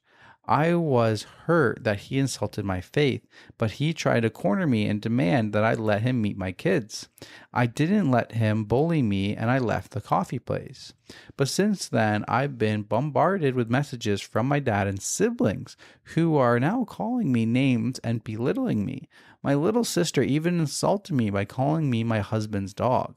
I'm now questioning whether I'm in the wrong. I don't want to break the rule my husband and I agreed upon, as he is just as much as the parent over our children as I am. However, their accusations are making me feel like I'm spineless for supporting my husband. So am I the asshole for refusing to break my husband's rule about our kids meeting my dad? No. And this is clear as day showing you made the right decision in cutting off your family. Exactly. Because this shouldn't even be a question. And for him to, it's always the really religious people who always throw it back in your face. Yep. It's like you are the one that made the trauma. You did the physical and mental abuse to me and my siblings growing up. And now you are saying that I'm not Christian enough to truly forgive him. Yeah, exactly. That makes me sick. She's making it seem like a tough decision, but I mean, from the outside, this is not a tough decision. Your No. husband is the one who supports you. Your husband is your family. The rest of them can fuck off. Yeah. Like, yeah, you're like, cool. You want to have a relationship with me? That's fine. But you don't get your grandkids. Like, maybe if you don't be a bitch and freak out and you stay consistent, and maybe after a couple years, Maybe one day, like maybe if you fucking work hard enough and you do it proper and you ask first set of fucking kids, why don't you ask to meet the husband if it's the husband's rule? Why don't you ask if you can take her and her husband to dinner and have a conversation with Richard? You need to get Richard to like you if you want to have any relationship with your kids. So in this situation, this dude's a piece of shit. But say out there you're a piece of shit and you were a piece of shit and you're trying not to be a piece of shit anymore, and you're trying to reconnect with your daughter and her grandkids and her husband, yeah, go against with your daughter, make your apologies, try to build a relationship, and then see if you can get the husband involved, and then make him like you, show him that you were truly sincere and stuff, and then keep on working the consistency, and then maybe after a couple years they will let you meet the kids and stuff like that. Don't be pushy and don't be entitled to her or her time, and respect her boundaries. Exactly, because I guarantee you all this did was push her farther away. Yeah. She's going to go home, talk to her husband about it, and you're going to get farther away. Yeah, exactly. Most of the times when people are pieces of shit, they stay a piece of shit 10 years later. So yeah, some people can change. Top comment, not the asshole. Your dad says he has changed, but his true feelings are coming out. You and your husband are a team, and you both agreed to boundaries for your father. Your father isn't getting his way, so he's blaming you for setting some boundaries.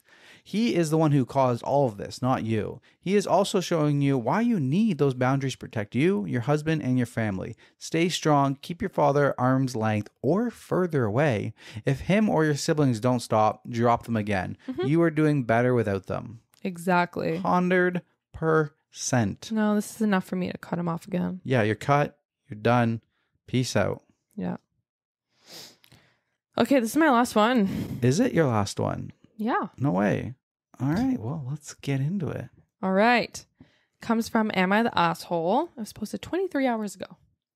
Am I the asshole for taking my grandchildren to Disney for the first time without their mother and refusing to apologize when confronted? My son made his account and asked me to post a story because he claims my normal meter is skewed and the internet is going to tell me I'm an asshole. I recently babysat my grandchildren, 5 and 4, for a period of 4 nights and 5 days so my son and his wife could attend a wedding in Mexico and spend a few days on vacation. They approached me since her mother would not be available, and I initially said I wasn't comfortable with that. It seemed like a long time to watch the kids, and she has point blank told me that the woman's family is more important than the man's, so I was irritated I was being asked and not her mother. I will admit that I did give in when my son became very emotional, but I felt like they were being manipulative. While I had the kids, I was invited for a birthday at Epcot and wanted to go. It didn't even occur to me to run it by my son or my daughter-in-law, as I had the kids for an extended period of time, and obviously they knew that they would go anywhere where I went. My daughter-in-law had previously mentioned wanting to save up for Disney, but she said that about a lot of things and never made me aware it was something super special to her. Also, it was Epcot. It's not like I took them to Magic Kingdom and they had some magical moment of seeing their favorite characters. When they returned and found out, my daughter-in-law was furious and burst into tears. She said I stole one of her kids first and called me entitled. To be honest, I didn't react well to being called entitled when she was the one who had previously demanded babysitting. My son asked me to apologize as she was distraught over missing their first Disney trip, but I declined and asked him to leave. My son reached out and said I should have asked for something that big, and his wife feels robbed. I know she is a huge Disney person, but it was Epcot, not quintessential Disney, and I don't feel I should have had to miss out on a birthday I wanted to attend. I told my son I am not apologizing for anything, and maybe they should think about how they made me feel when they didn't respect my initial no. My son feels like Reddit is going to show me the error of my ways. You fuck this son. Son's an idiot. And the daughter-in-law. I'm on this dude's side. Me too. Fuck yeah. Me too. Let's go. He should have took them to actual Disney. Yeah, I know. Like, what? Why are you going to force him? He said no. He said why he would didn't you want to, and then you're putting it on him? Why would you guilt trip him? Yeah. Why would you put your kids in a scenario to be staying with someone that doesn't want to watch them? Because who knows? Like, I'm not saying that he's not going to treat them properly, but maybe like, they're not going to give full attention. Yeah. Like, if someone's saying, no, I don't want to watch your kids, that to me would be like, that's answer enough. Like, yeah. I'm not going to beg you. Exactly. Because I wouldn't want to give my kids to someone who doesn't want to have them. Because you don't know. You just don't know what they're going to do. So, top comment. I hope your son feels very humbled here today. Not the asshole. They imposed on you to watch their children. You did exactly as they requested. You've done nothing wrong. You are not responsible for your rude daughter-in-law crying. Tears don't make a person right. The only entitled behavior is your son and daughter-in-law. They guilted you into accepting something that you expressed and you were not comfortable with, and then got upset in how you took care of their children for them. You shouldn't have to forego your plans because they did not secure childcare before going on vacation. Again, you've done nothing wrong. She deserves no apology. She can pout and whine all she wants. She was the one who put you into an uncomfortable situation. She never said not to go there, and you're not a fucking mind reader. Next time they ask something like this, tell them you can't deal with all the negative reaction of daughter-in-law and aren't willing to subject yourself to her behavior. Yeah, you just lost a free babysitter for life. No, exactly. What the fuck's wrong, people? Why would he wouldn't do it again? Like, why would he? Yeah. He's getting shit on, poor guy. I feel like the only tough decision here in this story is how big of a fuck off do you tell them? Yeah, literally. Like, fuck them. Bro, I watched your kids. Like, you're lucky I even took them with me at Epcot and I didn't fucking leave them at Chuck E. Cheese's or something. Like, yeah. Fuck. I know. Yeah. Ugh, wild. So many people are well entitled. Yeah. With their kids. Yeah. We'll never have that issue. All right. Well, that is all we have for Tough Decisions. I hope you guys enjoyed this podcast. If you did, please give us that 5-star rating on Spotify or Apple Podcasts. It's greatly appreciated. If you are watching on the podcast platforms, maybe check out YouTube, check out what our new studio looks like. Smash the like button on this episode and drop a comment. Helps us with YouTube's algorithm. Just thank you to everyone so much. If you made it to this far in the podcast, we know that you guys are the true supporters. So thank you very much. We appreciate your support, and we look forward to bringing you many more future episodes from our little podcast den here. Thank you guys so much. We appreciate it so much. And like Denver said, we're growing and it's just all so exciting. And now we have this cute little den and we have an excuse to come sit in it every week and actually use it. And it's just been a lot of fun. So thank you guys so much. And we'll see you next week for episode 15. See you next Tuesday. Bye.